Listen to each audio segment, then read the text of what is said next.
لله رب العالمين والصلاة والسلام الأتمان الأكملان على خير خلق الله أجمعين نبينا محمد وعلى آله وصحبه أجمعين أما بعد ومسكولو دسوارمو السلام عليكم ورحمة الله وبركاته barkanmu da sake haduwa a cikin shirinmu na dausayin sunayen Allah inda muke karanto sunayen Allah muke fassara su zuwa Hausa muke faɗin ma'anonarsu da irin fiƙihu da suka kunsa da kuma abin da yasa suka kasance su ne mafi kyawu na dukkanin sunaye. Wannan shine shiri na 27.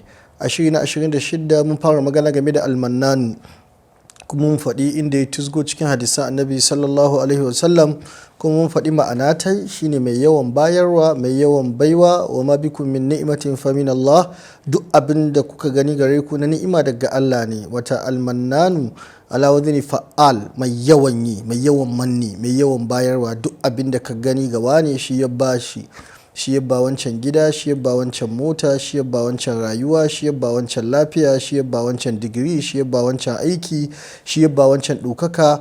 Don haka kai ma in kan roƙa zai baka kuma yana bayarwa tun kafin a roƙa kamar yadda muka faɗi a wancan karatun da ya wuce. Yau za mu yi magana game da almannanu na cewa mai bayarwa kuma shi ɗaya yake da incin ya ce ya bayar. Watan a cikin mutane an ce almannanu ana nufin mai gori, mai cewa na baka na baka na baka, to Allah baya son wannan sifa. Wannan ɗaya daga cikin siffofin Allah da Allah baya son a siffantu da su. Cikin sunayen Allah da siffofin Allah akwai inda Allah yake so a siffantu da su kamar rahama, tausayi, ya rahimuna yarhamuhumur rahman, kamar abu mai kyau, ayi abu mai kyau, inna Allah jamilun yuhibbul jamal, inna Allah witrun yuhibbul witr. Amma akwai wasu abubuwa da shi ɗaya yake banta da su kamar alkibriya'u, zama ne babba, zama ne wanda ya kai yana jin ya kai shi yayi, to ba a son adam mai zan haka. Cikin su akwai wannan almannanu mai gori. Allah shi ke da manni, shi ke cewa na yi muku, amma ku baka ce ma in kawwa wani baka ce mai na yi ma. Don shi Allah tabaraka wa ta'ala ta cikin suratul hujurat, yamunnuna alayka an aslamu qul la tamannu alayya islamakum balillahu yamunnu alaykum an hadakum lil imani in kuntum sadiqin.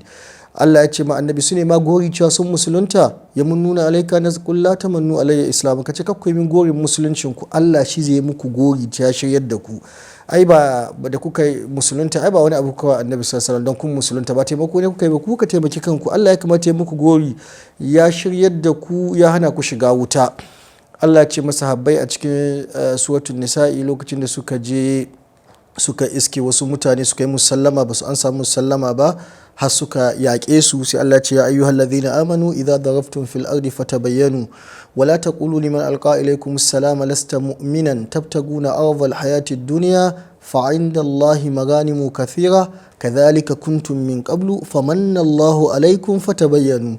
Allah ya ce in kuka je kuka iske wasu mutane suka yi muku sallama kuka ce ba mu'minnai bane sai ku hausu da fada, sai ce ai haka kuka kasance kuma da ba mu'minnai bane famanna Allahu alaikum, sai Allah ya muku manni, Allah ya muku baiwa.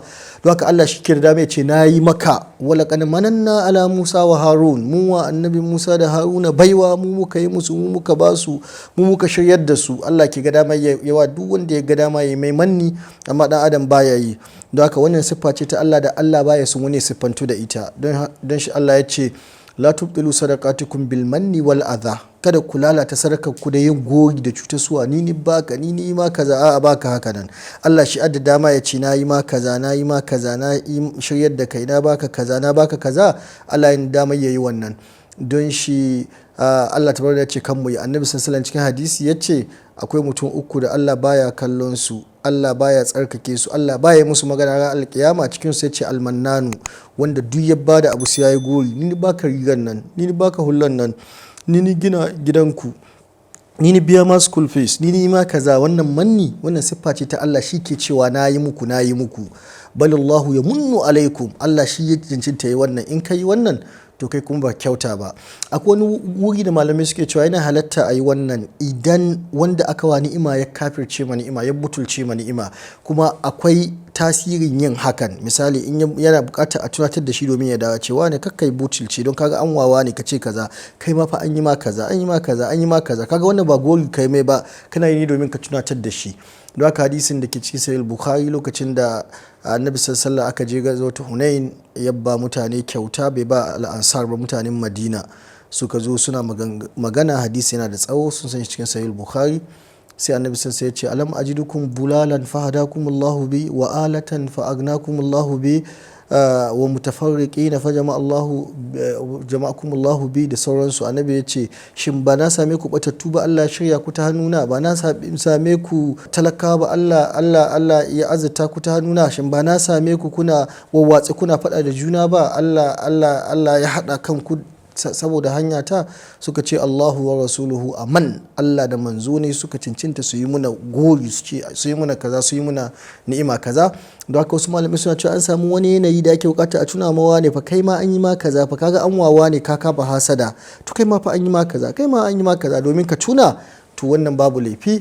Don haka dai suna Allah almannanu shi ke da incin yawa mutane gori ya ce na yi muku kaza, na yi muku kaza, na yi muku kaza, domin shi din yayi mai yawa kuma shi din yayi wanda baya tsinkewa. Muna fata Allah ya ci gaba da yi muna manni a rayuwarmu, Allah ya hana muna yi ma wasu gori, domin abu ne wanda babu kyawu. Sai mun haɗu a shiri na gaba. Wassalamu alaikum wa rahmatullah.